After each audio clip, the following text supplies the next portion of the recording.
welcome to The Wheel of Mind, a character point of view reread podcast dedicated to Robert Jordan's The Wheel of Time series.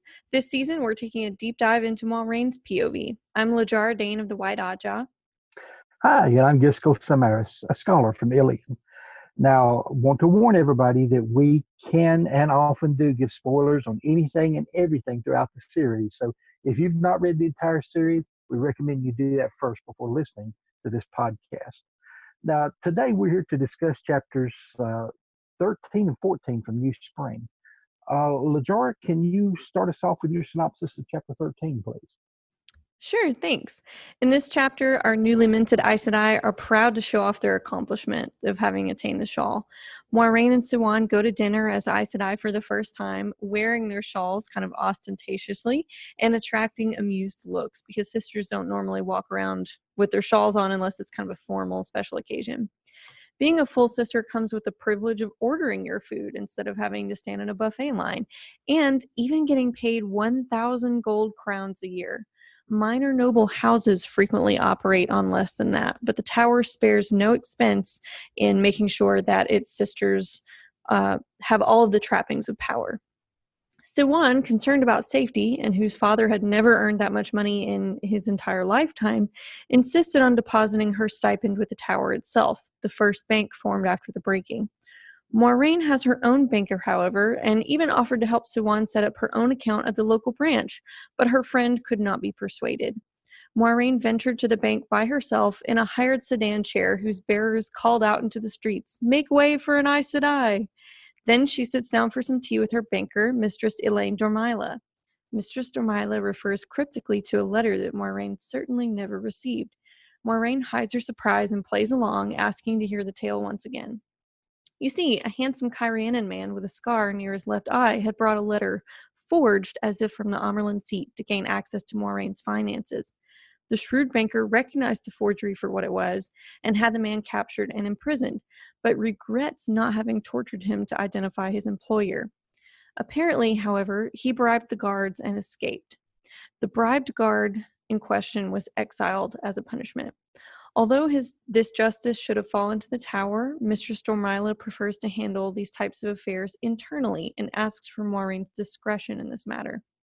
Moiraine thinks this has something to do with the plot to crown her, and she is glad she hasn't done her primary banking with the tower if this is how they're going to pry into personal life and finances.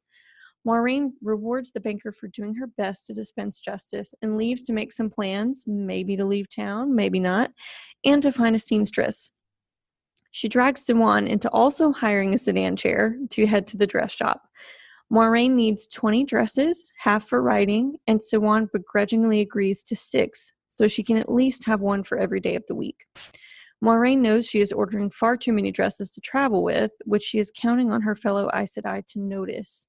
Ordering an entire wardrobe does not give any indication she might leave. Negotiating with the seamstress is delicate business, and Siuan, who ain't never been nowhere and apparently whom you can't take anywhere, keeps bungling it by asking about and balking at prices. Apparently, offended seamstresses may punish their clients with light-colored dresses or, the horror, a close fit about the bust and hips. Moiraine accepts this unfortunate fact of life and moves on as she continues to lay her plans to leave the tower and search for the Dragon Reborn. And thus ends chapter 13, whose name I didn't even take down. Business in the City. Business in the City. There we go. Oh, I love this chapter, and I love most of these. Diving in depth into these chapters, I'm gleaning so much more than I did my first 2 times reading through this book. This is one of those that I've read twice. For example, when they wore their shawls to the dinner, the first dinner as full Aes Sedai, they get these kind of knowing looks and not outright laughs, but knowing smiles from the other Aes Sedai. And I think it's not just because they did it, but probably every sister does that at first. They are, even though the sisters don't typically wear their shawls around, inside the tower, the first 2 raids, they fought so hard to get this. Their first dinner, the first day walking around the tower as full Aes Sedai. I don't think any sister could help but wear her shawl, no matter who it is, and especially these 2. I think they're just enjoying that moment, and as anyone would. Yeah, and even if it's looked on as being kind of precocious or kind of cute, quaint, or whatever, I think they should be able to just own it for a while, because we know that things don't really get easier for these women throughout the rest of their story arcs. So why not just let them have some fun right now? Another thing, this question had bothered me for a while. Uh, for instance, when the tower decides to give out this bounty for each of the male childs born toward the end of the war. Of course, we know the pretense for it, but one of my thoughts is, where does the tower get all this money?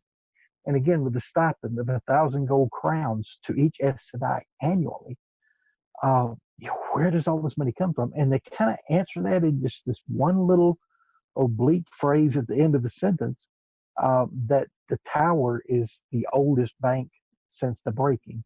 Whereas even though Moiraine's bank was old enough to have loaned gold to Arthur Hawkwing, it has not been in existence as long as the Tower Bank. So even though there is no tithe from the nations that I'm aware of, unless I've missed some details in this story, they do gain their money by being a bank, one of the oldest and worldwide and most trusted banks in the land. So that's I've often wondered how the Tower got their income.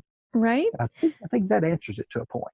I think it does. And I didn't even catch it because the wording was kind of indirect and subtle. And I had to reread that sentence a few times because I was trying to figure out what Moiraine meant by that line. But I'm pretty sure the first time I read this book, I just glossed over it. Oh, yes.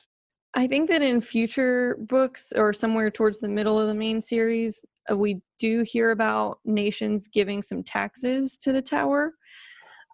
Because when the tower splits, then I think some Saladar women go to, some of the borderland nations who tend to be pretty loyal to the Aes Sedai and ask for the taxes. And they're like, I already paid your flipping taxes because, there's another tower had already exacted them. But I think that's the only time we really hear about it.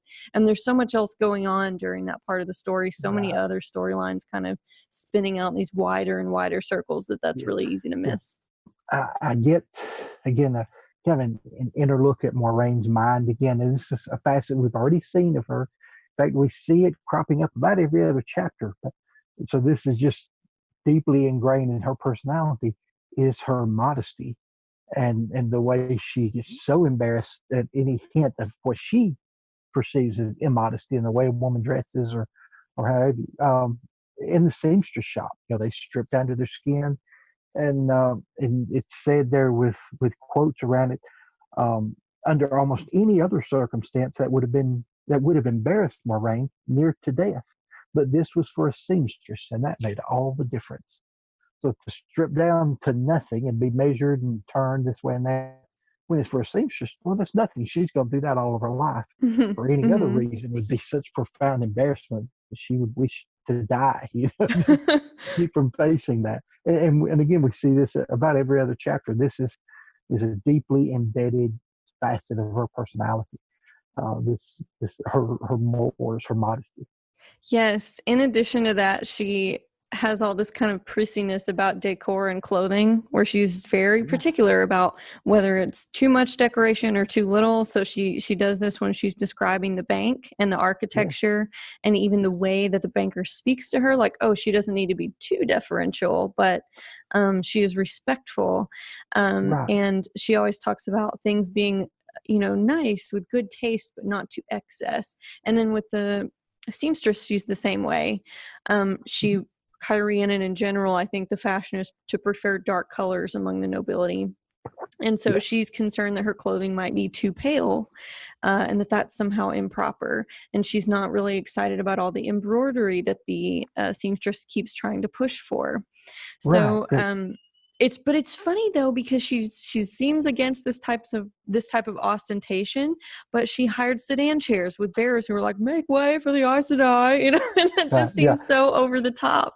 It's almost to the point that you can flout a certain amount of wealth, but to go too much is just gaudy and disrespectful. And I guess part of it is the Cairhien Des Daemar, trying to hint at things rather than be blatant about it. And have that subtle subcontext rather than the glaring headline almost every new situation she walks into, one of the rooms, it may be the Amerlin study, the first time we see that, the bank, the seamstress shop, we get glimpses of the architecture, of the styling, and that's not just part of the world building of the author of the book, but since this is being seen from Moiraine's point of view, these are details that Moiraine is picking up on. Mm-hmm. And it seems like to me that I catch more of this from Moiraine's point of view than I do from many of the other characters.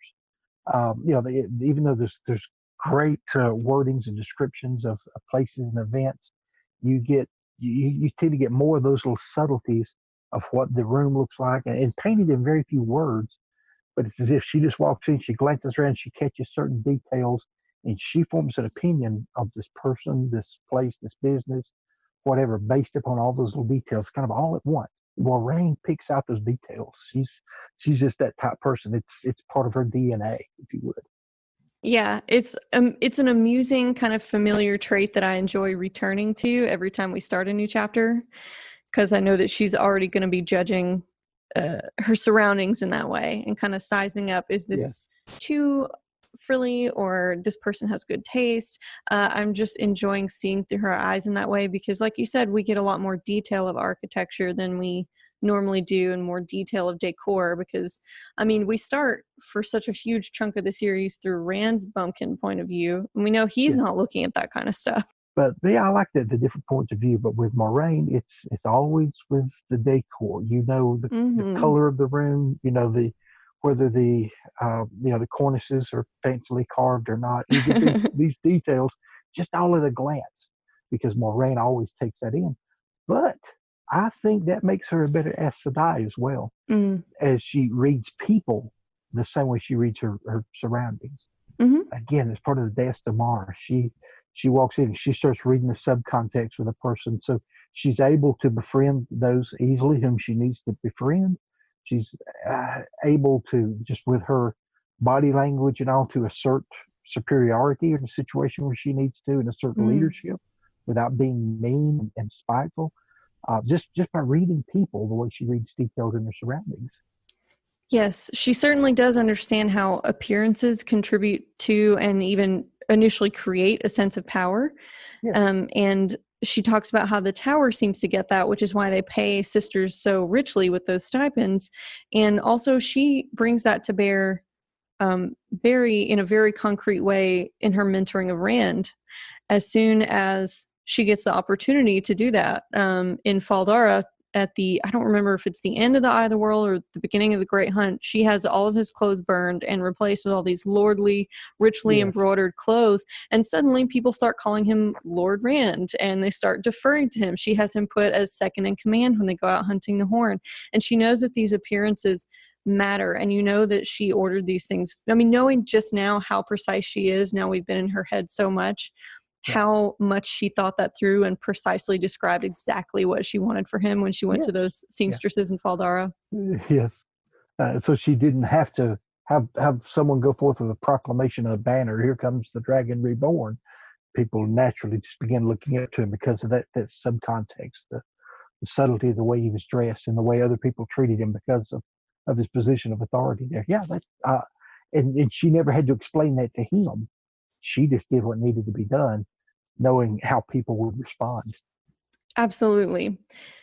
Speaking of her Déesse Daemar type stuff, she thinks about that a lot when she's at the bank, thinking about how the bank, it's a Cairhienin bank, I believe, and this is just a local branch, and the Mistress Dormila is a Cairhienin woman, so they have an understanding of how they're expected to treat each other, and the extent to which they're expected to kind of put their nose in each other's business or not. There seems to be some kind of boundaries there that an outsider wouldn't understand. But I find it interesting that Moiraine, as usual, she's making Déesse Daemar type conclusions from very small hints and trying to piece it together, and she doesn't seem to get it quite right here. So the potential thief who had been trying to find out about her accounts, she seems to think that this has something to do with the Hall of the Tower. She thinks the Hall of the Tower kept the letter from her so that she would be lulled into a false sense of security, thinking that they had given up the plot to put her on the Sun Throne. Right. So she thinks, oh, the Tower made the first move here. So I know that they're still on my trail, still trying to put me into this life sentence of the Sun Throne. And she also thinks they probably actually had many more moves that I didn't see because they were being very covert. And Aes Sedai basically invented the game of houses. Yes. So she even uses the word, she says, nothing else could explain a Kyrian man poking into a bank account like that. So with quotes around nothing else. Right. So it seems like she shouldn't jump to conclusions so easily, because part of Daes Daemar, from how we see it elsewhere in the series, it seems to leave open the possibility that your signals and the hints that you're giving might lead to multiple interpretations, and that people aren't supposed to go with just a given single one. Right. And so maybe you would think she would leave herself open to multiple interpretations of this action. But she has a pretty narrow focus on two things right now: the Dragon Reborn search and the plot to put her on the Sun Throne. And Yes. I don't think she's thought through really any other possibilities very carefully at this point. Right. And yeah, that's one thing too. I didn't even catch that on the first time through, that, she comes down to this one area in her mind where she thinks this person fits, this one place the puzzle piece seems to fit. It doesn't leave it open to any other interpretation. But she's been so subtle up to this point, even with the banker. When Moiraine offers her a reward basically for how they dealt with the man, and take some money from my account, and didn't even give her an amount, whatever's appropriate, put into your own. And the woman demurred twice, which would be just enough to seem appropriate and not greedy, but not enough to cause a scene. So, things like that. It's like almost like a courtly dance. There's certain steps you go through, certain things you do, certain things you avoid. You dip here and twirl there.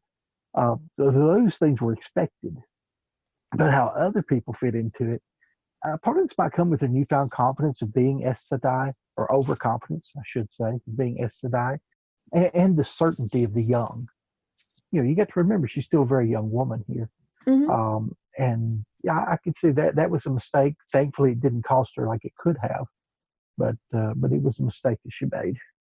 Yeah. By the end of your chapter, she certainly starts to think differently about the role of this man, but we'll get to that in time, I suppose. I really like how private the banker is and how calm she is, how they kind of play this game. She doesn't even act like she's curious about what Moiraine might know or why people might be following her, digging into her finances.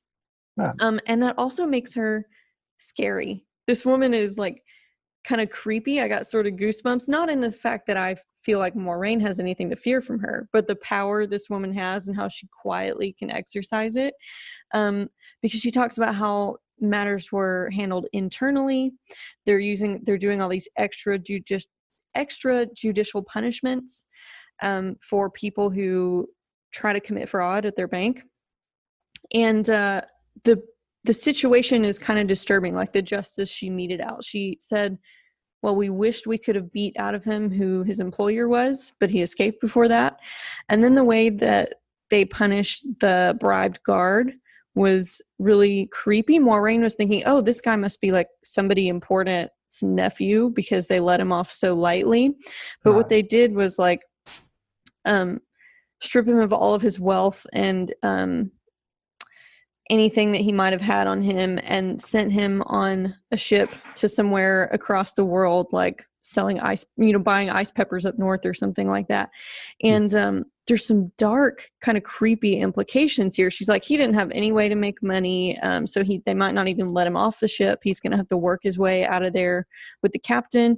He's a young, attractive man, and the captain, the female captain, seemed to be looking at him in that way. So there's this like really dark implication of potential sexual exploitation here. And it just, I'm creeped out by this banker, but she seems like a very interesting character because of stuff like this.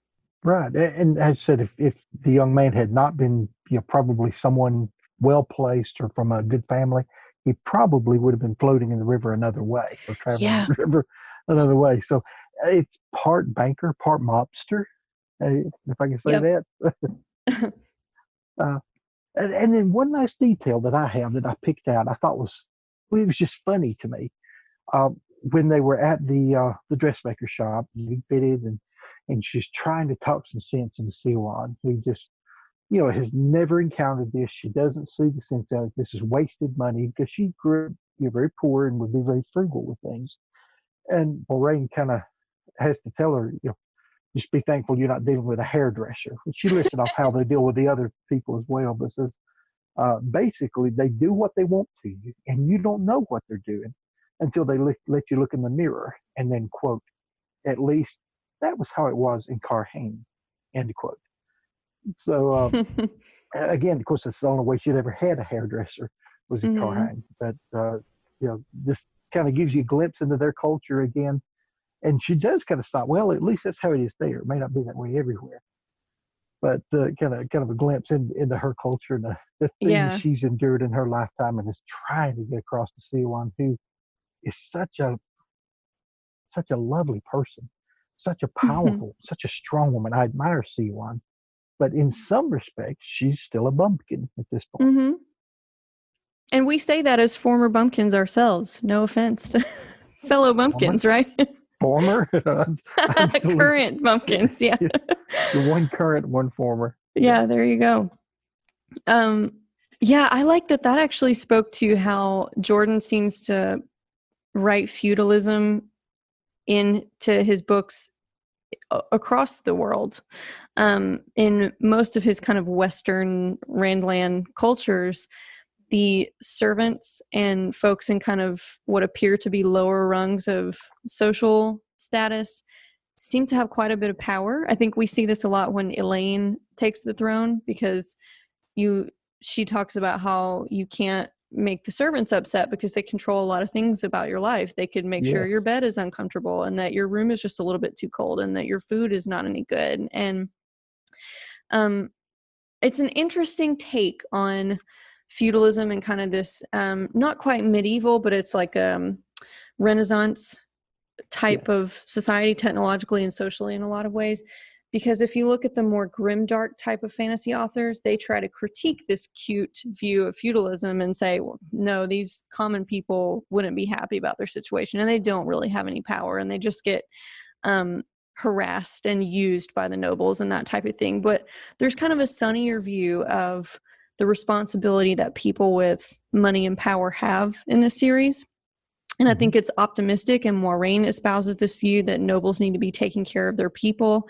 And that's something I like about Moiraine's character, and something that makes this world, even though there's a lot of really dark moments in this series, this world feels a little bit kind of lighter and a little yes, easier and more comfortable to step into than some of the more grim dark fantasy. right. I agree.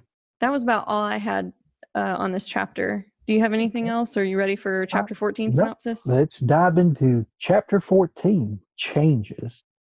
And there are many changes that take place in this chapter. So we see Moraine and Siwan spending hours studying the customs of the Blue Aja with the Blue Sisters.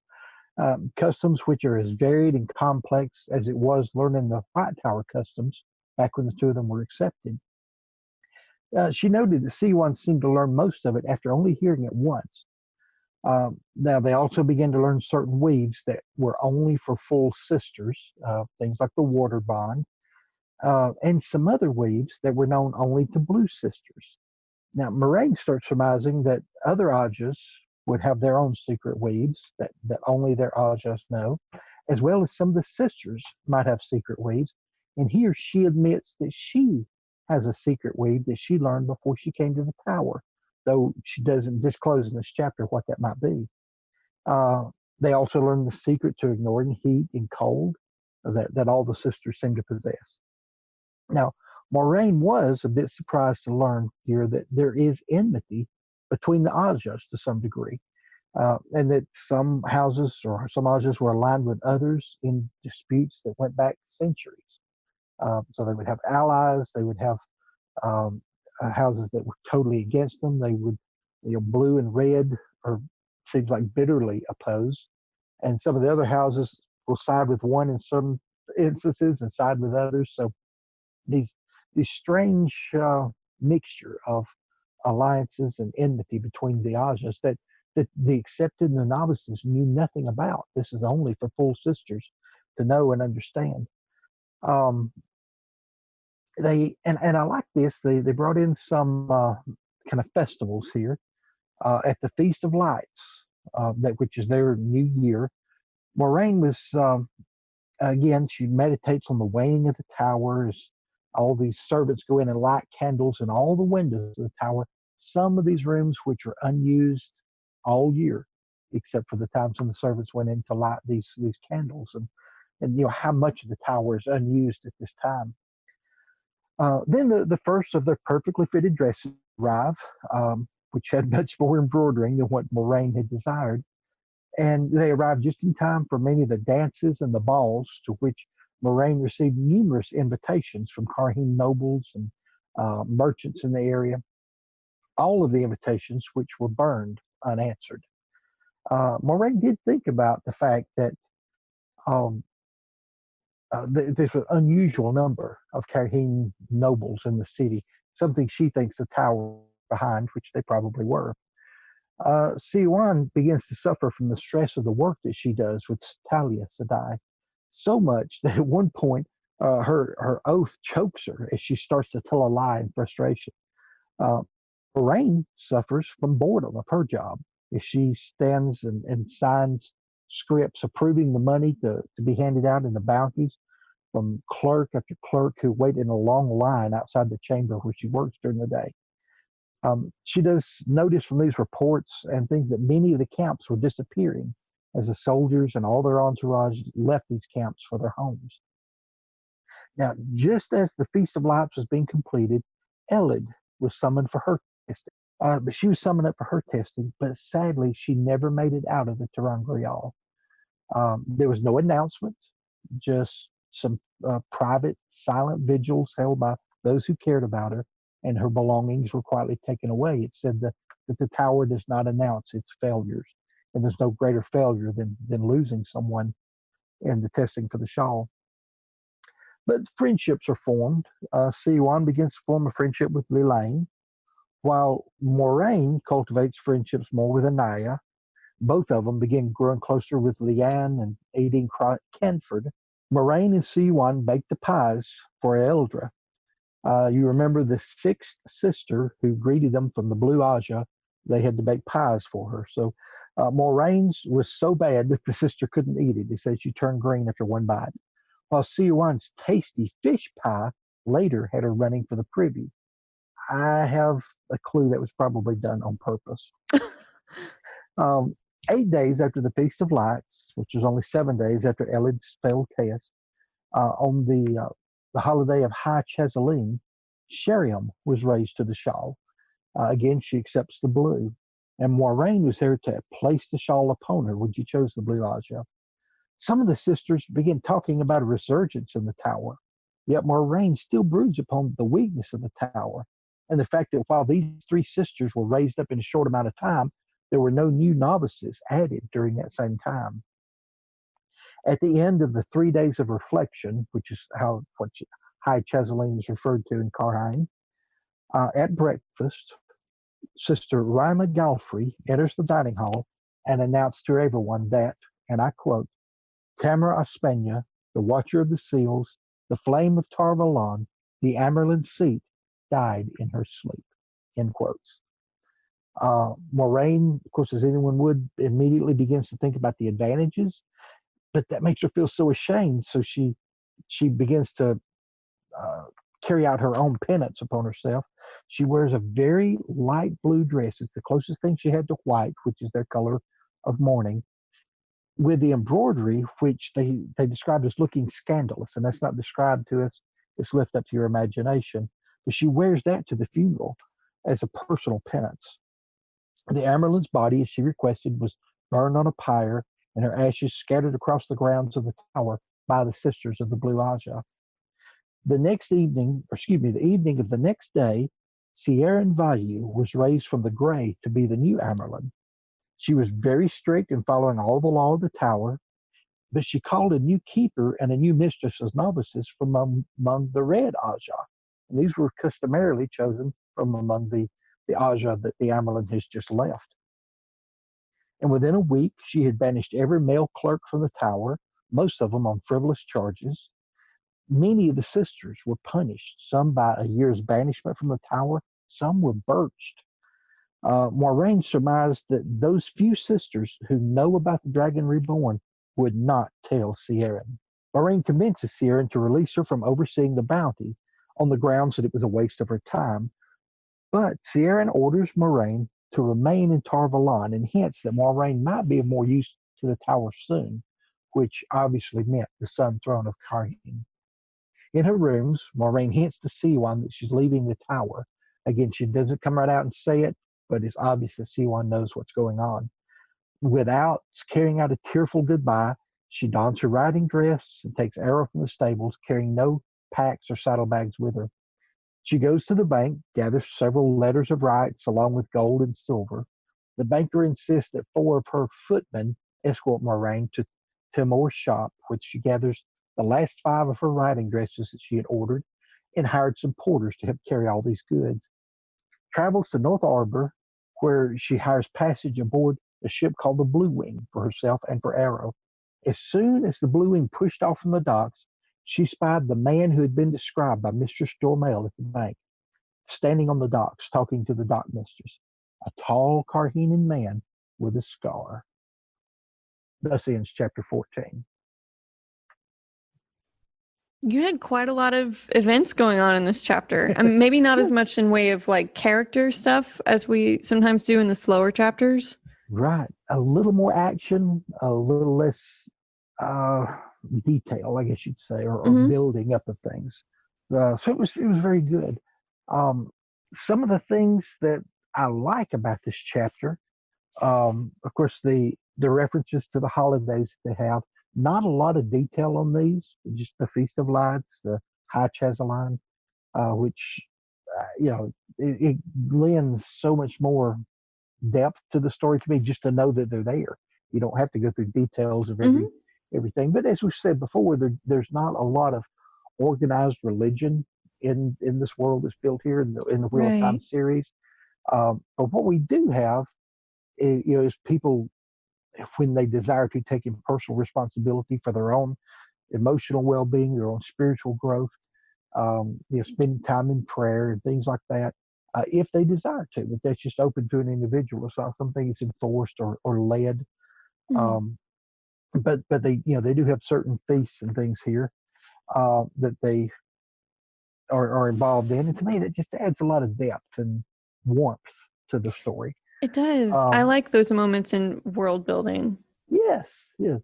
And again, the way it's handled here, in fact, so many authors, they have to, take you through every detail of the rite, to make it feel real.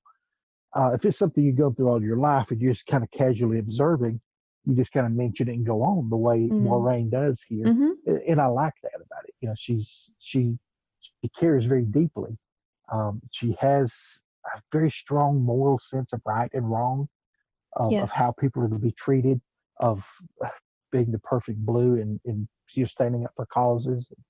But again, she doesn't. She doesn't have to reflect too deeply on this. You just kind of hit the surface and roll on. And to me, that makes it even more real. Now, one of the things that jumped out to me, and this one of the reasons I quoted this, when Rima Galfrey enters into the dining hall, and she gives the full title of the Amyrlin, Tamara Ospania, and one of those is Watcher of the Seals.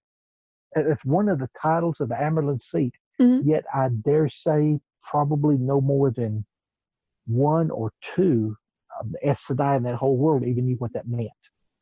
And those would probably be Browns who just haven't bothered to tell anybody. Right. Or in a musty old tome somewhere. Yep. Or the Amyrlin herself at any given time, because they have they suddenly have people tell them the secret histories, I think, when they get raised. Yes.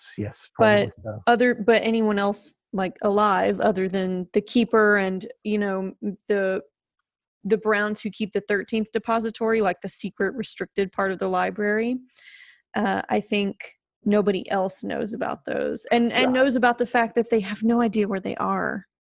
Right. right. That's just something that's been a part of their culture for 3,000 years, to the point that it's part of the description, part of the title. They say none of them really know what it means. So, what are some of the things that stood out to you about this chapter 14? Well, I like the holidays as well, like you mentioned. I Googled Feast of Lights at first because I thought, is that another name for Hanukkah or is it Festival of Lights? Yes, it And is. Yeah.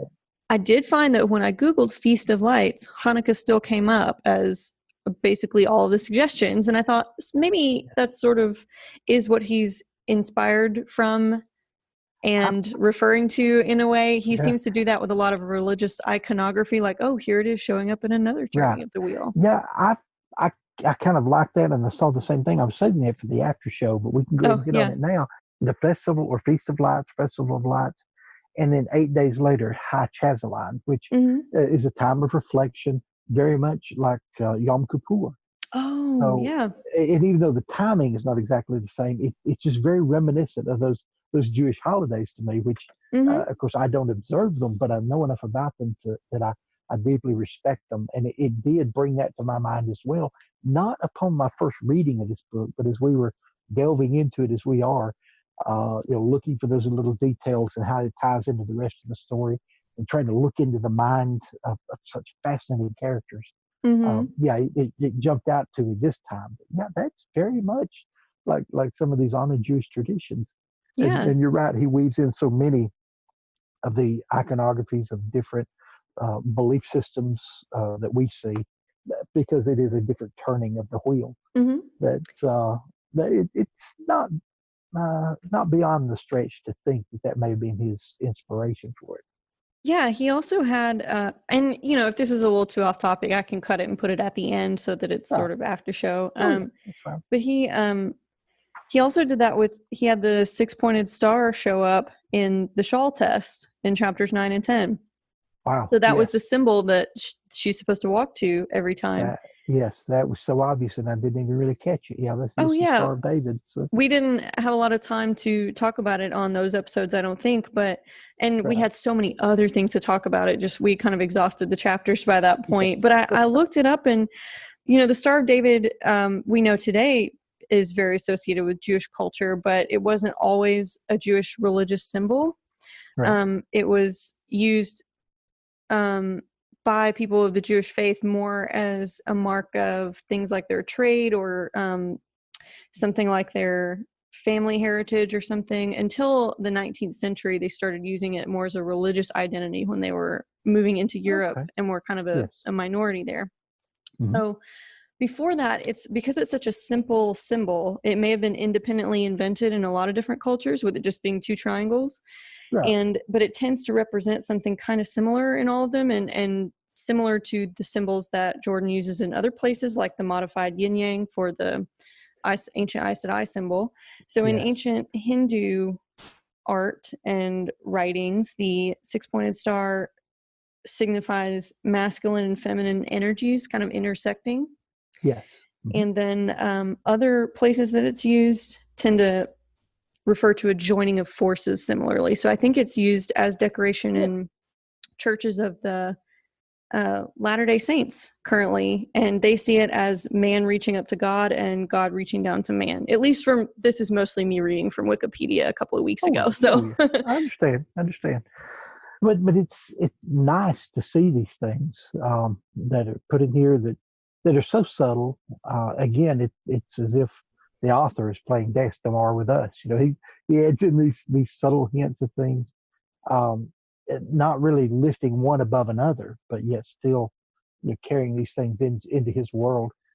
In fact, just the fact that there's a wheel of time, that things are reborn, that's very much a Hindu belief mhm, and point of view. So all of this is kind of taken and woven in together, along with so many of our legends. mhm, Arthur Pendragon, King Arthur, and Arthur Pendrag Hawkwing. All of these things. It's very obvious, yet at the same time, it's kind of brought in on a level that's almost visceral. You can feel the world feels more real because so many of the things we've grown up knowing or believing are tied into it. in Yeah. a very subtle way. He has this perspective, I think, that it seems like finding little grains of truth from myths and legends and Right. histories and religious traditions that have shown up time and time again. And I really like that. It gives Right. that is, like you said, what makes this world feel so real, because there's this kind of background of continuity you can automatically step into. Yes. And Yes. it's not almost a complete reproduction of, you know, medieval England and France like the Game of Thrones Westeros is, you Absolutely. know. Um, Absolutely.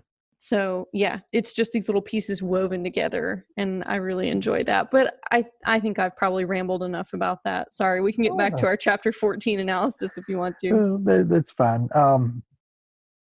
One of the things, again, that I, knowing what was about to happen, I had this little shiver of anticipation when Moraine goes to see Juan and basically hints that I'm leaving. You know where I'm going to go. That's basically how she left it. The fact they wouldn't say goodbye to each other because they knew they'd both break down in tears. And Moraine decides to leave the tower, directly countervening the command of the Amyrlin. I mean, this takes such strength and courage because up to this point, I'm kind of like, I'm with you, girl. I would have been playing the jokes had I been female and Aes Sedai and living in this world. I would have had these friendships. I can feel like I knew Moiraine up until the point of directly disobeying the Amyrlin seat and running away from the tower. Now she believed so strongly that she needed to be the one to find the Dragon Reborn that she was willing to do that. I mean, that's mutiny. That is Yeah. is direct treachery in a sense against the tower. Yet it was the right thing to do, and she knew it was the right thing to do. And Mm-hmm. and what I found in kind of looking at myself introspectively is I don't believe I have that kind of strength of character. I I give in too easily. I know what I believe and I stand for what I believe, but I crack under pressure too easily. And Mm. having been in that situation, I probably would have found a way to justify not running away and been stuck at this dead end job or wound up on the Sun Throne and, everything unraveling because of it. Rand didn't need anyone else leading him as Aes Sedai. He needed Moiraine because of her subtlety, because of her depth of knowledge, because of her driven goal to not just lead him, but to protect him as well, to protect him from the tower itself. That Mm. that she would run away from the tower. That took so much courage to run away from Siwan, her best friend, and they knew what they were doing at that point. Man, to me, if we're dealing with this one character and her point of view and trying to break down who she is in our Wheel of Mind podcast, to me, this speaks such volumes of her strength of character that she will break a direct order, knowing full well all the consequences after having stood there and watched sisters beaten for much less than what she's doing. Um, she believes so strongly in staying off the throne of Karheen because she knows that'll be a disaster. She knows that place much better than most of the sisters there because Mm-hmm. I believe most of them who want to put her on the Sun Throne are not Karheen, and although there's going to be plenty who are, Mm. but those who have that desire, they're viewing it from a different lens. Or maybe it's some of these sisters that haven't been there in 100 years, though they may have grown up there. They're looking at it more from the tower point of view. She knows what a disaster it will be. She needs no part of it, and she needs to be there to help the Dragon Reborn. She has the desire to. She doesn't know at this point in time how much that's needed to just be his mentor, his guide, his friend, his servant, all these things that she becomes, because it has to happen for him to win. So, I admire her so deeply because I always admire strong women. I was raised by a strong woman. I married one, and I've raised two. So I Mm-hmm. truly admire strong women. And to see this in her, man, it's kind of overwhelming to me. And then to see as she's leaving, one of the blue sisters there, Edith, seems to know that Moraine's up to something. She doesn't really know Mm. what. And so she kind of stops her and engages in a dialogue. Well, this is not a good time to go out seeing the burned villages, basically. Moraine tells her that she's been ordered to stay in Tar-Valon and gives this quote, "As well, I do not intend to cross a bridge then." And, again, the hair's going to sit up on the back of my neck. I mean, she has pretended to do the Aes Sedai thing of not lying so long. It's natural to her now, this early in her wearing the three oaths, Mm-hmm. that she knew exactly how to skirt around it to give a direct answer that was so evasive that they never see it coming. They never realize she's running away. But that's exactly what she wants. And I'm just so proud of her as a fictional character, as a person. I find myself cheering on Moiraine, who is Absolutely. more of the hero of the story than most people realize. Certainly. I think that's a really great perspective. And I think that's rereading this book has helped me to realize why Rafe Judkins, the producer of the TV show, says that about Moiraine being a lot more central than many people seem to understand. I also think that I agree with you about strength of character. Personally, I think you and I are both very good, like, rule followers, Right. and Right. good at being compliant or go along to get along, may have strong beliefs, but when it comes to making a very difficult ethical decision like this, I don't think I would openly defy the Amyrlin seat in the way that Moiraine has done either. And, I had sort of forgotten about this coming up because she hadn't been very questioning of any Tower policies or law or conduct so far, and it seemed like she has been a great rule follower. I mean, she's been very trained to be very compliant with a lot of kind of strict social mores and norms from the time she was very young. And Siwan, seeing the one who's a little more bit of a fiery temper, has a harder time taking other people's perspectives. Just had all this rough language and stuff, had a harder time with the conduct. And we also compared Moiraine to Nynaeve in previous chapters with some of the stuff they went through in their tests, and the way they got through it with so much strength, but how Nynaeve would openly to their faces defy the Aes Sedai about it. She's one who will definitely just speak truth to power and doesn't seem to care what the consequences to herself is going to be. And I think we see Moiraine making a similarly courageous choice here, albeit in a different style. Her style is just to be a lot more covert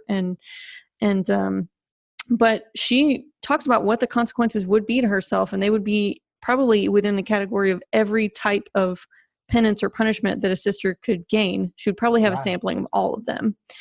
And she leaves anyway, which, you're right, is incredibly courageous. And I think I'm just talking in circles about it at this point, but I'm also proud of her. We watched her grow to this point. We watched her start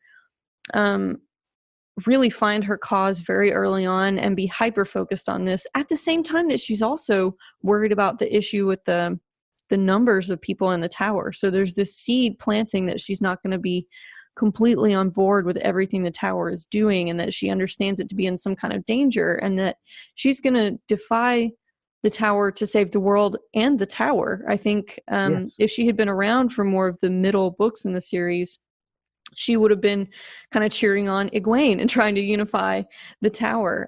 They have a very similar strength of focus and will in that way too. Yes. Yeah, I agree. I would see her as one willing to defy the tower in order to save the tower. And as you said, the tower world, that was beautifully put. Um, and you see that she kind of planned the leaving, the things she did, at the bank, the extra dresses, the 5 extra dresses that she had ordered to hold there. I'll come get them. That was all in anticipation of leaving the tower. Mm-hmm. But I think she had planned to kind of leave on different terms with the goodwill of the tower, perhaps on another pretense. But you remember, in her mind, when she attained the shawl, she'd be hitting the door right then. Mm-hmm. And then she saw that was not the way it was going to be. But in her last meeting with the Amyrlin, I mean, the Amyrlin pretty much quit with the subtlety. The new Amyrlin, of course, who I don't believe had a subtle bone in her. And, the tower's going to have need of you soon. And that was it. That was, again, if I could bring in a Saladian phrase, that was the straw that broke the camel's back. And she had to leave at that point. She knew if she did not get out that day, she wouldn't get out. So even though she had planned to leave, I don't believe she planned to leave just like that on that day. but when that time came, she had the strength it took and the courage it took to do that. And man, it makes me admire Moiraine so much more. And right now, I guess all we're doing is, we're just loving on Moiraine, but you can't help it. Right. You cannot You know, help it. I found a parallel between her on a slightly different note now is Yes. I found a parallel between her and another character who's extremely stubborn.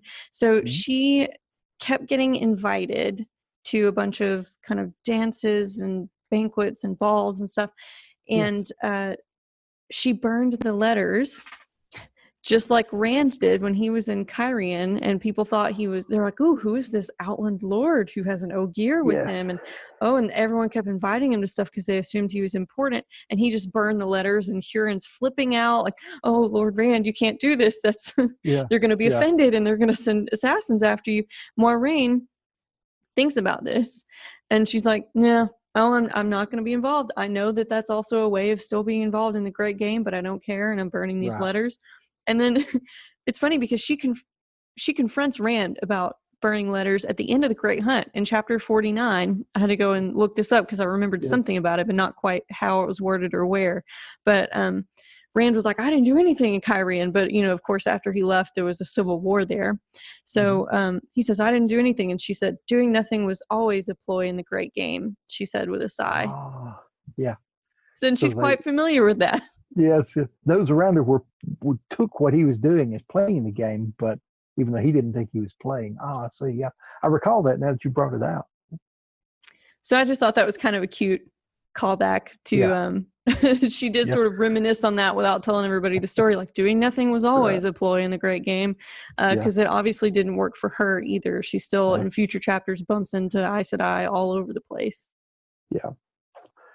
Oh my. Well, this has been so much fun, so fascinating, but I guess it's time for us to move along. I hope all of our listeners will join us next time for episode 7 when we jump to chapter 17 and 18, which fast forward is 3 months into Moraine's travels. She gets to meet the legend Cadsuane and meet up with another Tower fugitive. Thank you, dear listeners. You can now find us on Podbean, Stitcher, Google Play Podcasts, Spotify, and Apple Podcasts because I have us officially hosted now through Podbean, and the RSS feed outputs to all of those platforms. The RSS feed also outputs to Twitter and our YouTube channel. So the YouTube channel is Wheel of Mind, or I'm sorry, all the titles for the YouTube videos are Wheel of Mind, but the YouTube channel is Lajara Dane. And the Twitter is at Lajara Sedai, Lajarasedai. And I suppose that's it for today, and we can move on to the after show. Tell them bye, Giskel. Goodbye, Giskel. And we know that even the point of views we switch to in Eye of the World are Egwene and Nynaeve and Perrin. And Perrin is another very observant character. Even before he gets his sharpened Wolf Brother senses, he's very, careful to notice a lot of details and try to think things through, but they're different details. It's more about like woodland type stuff, and then that gets even more amplified as his Wolf Brother abilities awaken. Right, and I know I'm getting a little off topic now. Sorry. No, not really. Because and I picked that up too. I guess because being a person with broad shoulders and tend to be a little clumsy. Your parent is someone who's worked in a blacksmith shop. He's aware of his own strength. He's aware of his own, muscular build. I really messed that up. He's aware of his own muscular build, and it's like he has to be careful of his physical surroundings. He doesn't want to break things. He doesn't want to bump into people. He doesn't want to do things that are wrong. He wants to be that good, upstanding person. So he's always going to be aware of his physical surroundings more than many of the others. And as you said, that heightens with his Wolf Brother senses. I have a little bit of a piece for us to discuss from a person that I sort of we follow each other on Twitter, who's part of the Twitter of Time community. And he was talking a lot about his military experience. Mm-hmm. And I know that we had talked a lot in previous chapters. And I think this is kind of a fitting time since Moiraine has just left the tower, and we can kind of look Yes. back on those experiences. We talked a lot about tower training and the policies we agreed or didn't agree with, and we had kind of points on both sides.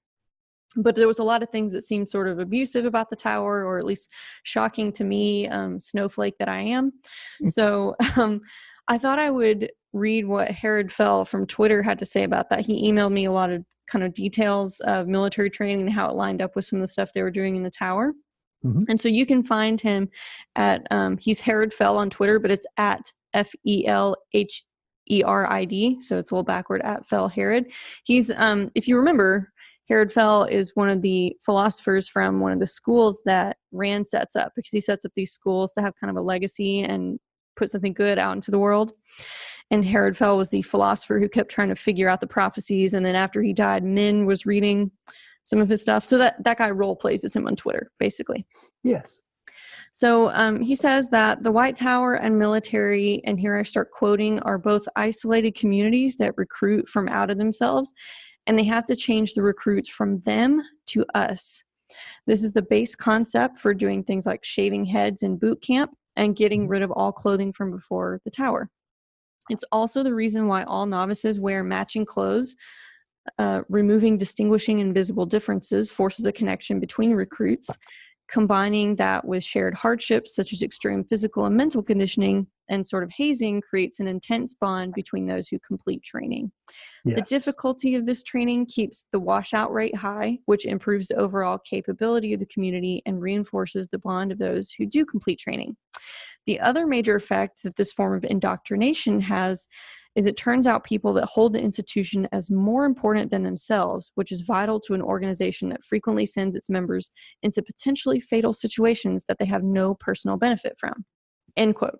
Wow, he's so right about that.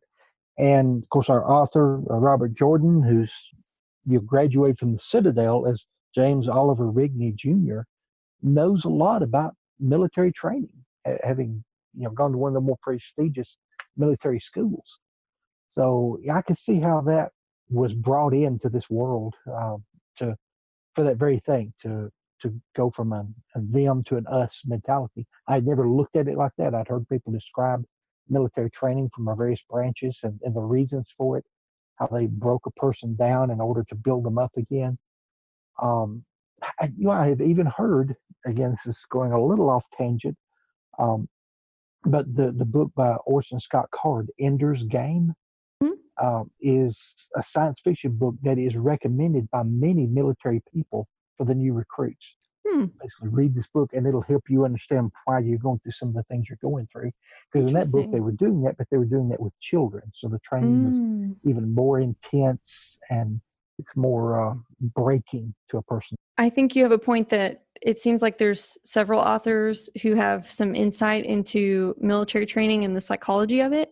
And I just remember in earlier chapters, especially being very critical of some of these practices and kind of seeing them all as shady and influenced by the Black Odd Job. But I think Herod Fell reminded me, and you had similar arguments that were kind of defending these policies as well, is that they do have a purpose, and the purpose is sometimes something that it's an idea that not all of us are comfortable with, but that you might need to be making quick decisions in which you hold the organization above yourself. And you might need to kind of strip away some parts of identity and rebuild an identity around this group, because it has implications for protecting a society. Right. So in our modern nation state, that's militaries protecting nations. But in the case of the tower, their mission, we talked a lot how it's crept away from what it's supposed to be, but their mission should be to protect the world from the shadow and to be there to guide the Dragon Reborn to save the entire world. Yes. And in fact, that training is not only given that way to help a person make those decisions, but to help them make those decisions instantly. They have to put the goodwill of the tower, the goodwill of society above their own, not just on a well thought out, well planned basis, but in the spur of the moment when things happen. Just as today, police officers, military will go into the line of fire. People will literally walk into the line of fire where bullets are flying to grab a wounded comrade. or to complete a mission that must be completed. And they do it without thinking because of the training and psychological changes that take place. And that's another reason people from the military today have a hard time adjusting back to civilian life.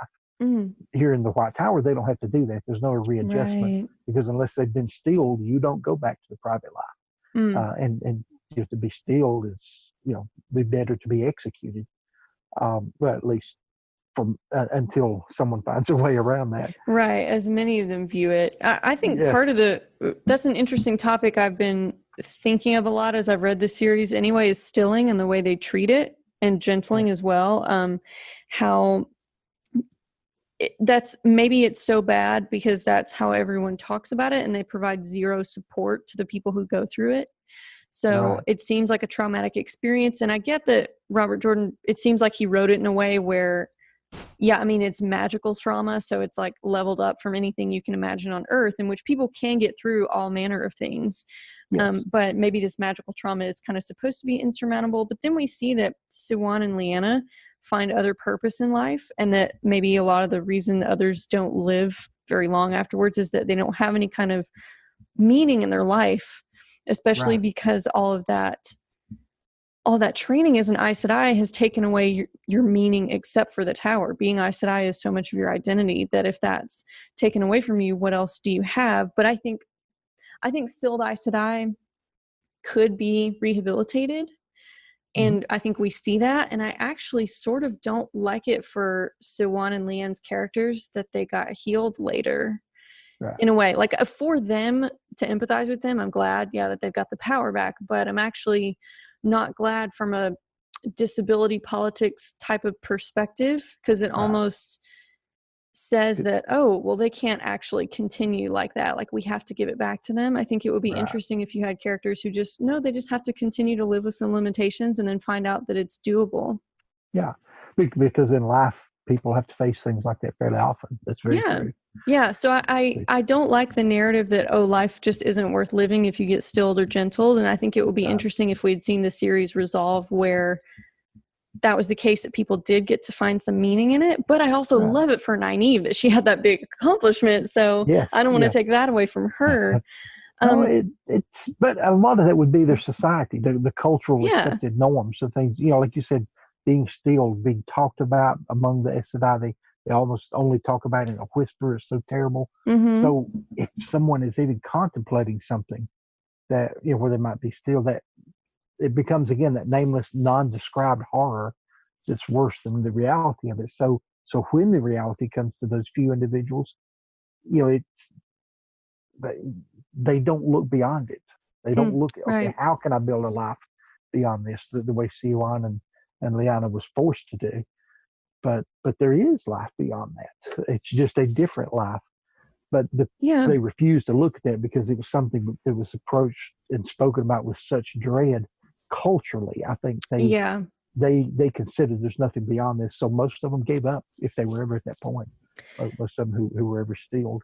I actually think similarly about male channelers. If we didn't have now, when Rand founded the Black Tower and he needs people quickly made into weapons, that's obviously not going to be a healthy way to deal with male channelers either. And it seems like gentling all these years has not been either, especially since there's been extrajudicial gentlings and killings by the Red Ajah. But I was kind of brainstorming with folks on Twitter several weeks ago about, what do you think the Red Ajah should be doing? Like, we only see them as baddies in the series. What would their ideal mission look like? Because somebody does have to handle the fact that male channelers become very destructive.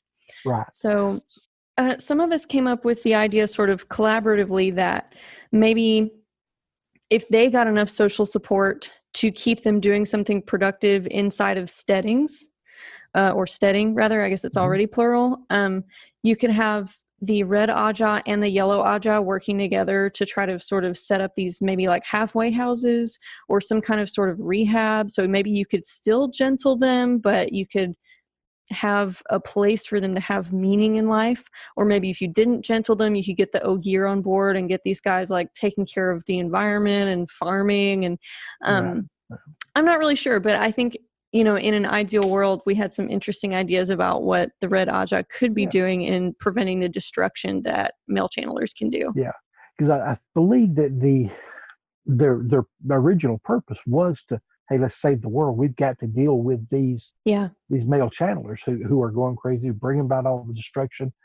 But due to mission creep, it slowly turned into just a men's haters club, and they were not able to get beyond that. They were not able to look, at the day up to Tarmangaydan, that we've got to support this one guy. Sure, we got a lot of other male channelers out here that'll have to be dealt with, and that's what we do best. But we got one we got to protect. I believe they would have gentled Rand had they had the opportunity. Yeah. Just out of reflex, because that's what they do. Because of the mission creep, it had gone from protecting people from male channelers, and like you said, they didn't try to find other ways that they possibly could have done that. But it went from that point to beyond. We just got to stop all male channelers. Well, no, that was not your original purpose. That's not what you're set up to do. But it had grown and changed over the 3,000 years, as things will tend to do. I found it fascinating now in the breakdown of the Ajas, because being written from Moiraine's point of view, we're seeing so much happening in the Blue Aja, and we see 3 new ladies raised to the blue here in this one chapter, or few chapters. Yet the Red Aja is the largest. The Red Aja is by far the largest Aja, and it kind of trickles down to blue is the next to smallest Aja. White is the smallest. Yeah. But blue is the next to smallest Aja, and you don't really get a sense of that from the story. And I had to find that material outside this book. But again, I guess part of it because so many of the women, having read the stories, having maybe even seen firsthand what some male channelers can do, they felt like they had to do something. As far as, like you said, using the steading as a place, where they can't do damage, after the cleansing of Satan, I would say yes, that would be good. But prior to that, having channeled some, they've already got the taint. Yeah. They're already starting to go insane. It's almost like trying to do rehab for people with drug addictions. If they want to help themselves, you can give them a place to do that, but they've got to constantly be monitored. They've got to constantly be supported, because the moment you drop that monitoring and that support, it's so easy for them to fall back into it. It would be so easy for one to walk out of a steading and boom, he's back, because the taint is still there. Even That's if he's never channeled again. Now once the taint has been cleansed of Satan, then game on. We got a total different thing to do now. But up until that point, that would have been extremely difficult to do. So they probably did a very distasteful thing, but it was a very necessary thing. It makes sense. We do see that there were a lot of men who had the ability to channel, but since they had repressed that, since they had never channeled, some of them could live to be old men. Yeah. Just by this repressing that part of their nature, refusing to partake in it at all, even admit that they had it. They were able to live full lives, go on about and do all these other things. But if they started playing around with the power, it becomes addictive. The taint takes over, and they're unable to control themselves because it's controlling them. Again, very, very similar to a drug addiction in my mind. Yeah, it makes sense. And I also think that, some of my Twitter followers had said when I brought up this topic was that it's also maybe not fair to the Ogier in a situation like that to ask them to sort of be the jailers, and that there might still also need to be the backup of the Red Aja willing to be a little more firm in the way that they already are in the current story. So you may have more of a policing function than they do, instead of more of like a mental health or support or rehabilitation program or something. They may have to incarcerate, or they may have to even execute in extreme cases. But I think you have really good points that after the cleansing, we may just need to be able to support the ones who already have some ill effects of channeling, and maybe get society used to the fact that men channeling is going to be safe. Yes. Because this is something I wish we could see how the wheel turns after Tarmangaiden, Mm-hmm. and see how the world changes and develops. What do the Red Ajah do with themselves then? What Yeah. continues with the Black Tower? What is the next big thing that will happen? Because as the wheel turns, there's always something else that happens. Mm-hmm. Do they reach a new age of legends that's different from the old? So many wonderful questions that we won't know, but we can always imagine in our minds what the next turning of the wheel would bring. Yeah, I think that's what makes this series so rereadable, is because there are so many unanswered questions that can keep us talking like this. Right, right. All right. I think Well, I've about exhausted my nerd brain today. yes, me as well, but I've really thoroughly enjoyed it. Absolutely. And can't wait for next week. Yeah. I'll talk to you later. All right, Bye. bye. Love you. Love you too. Bye bye.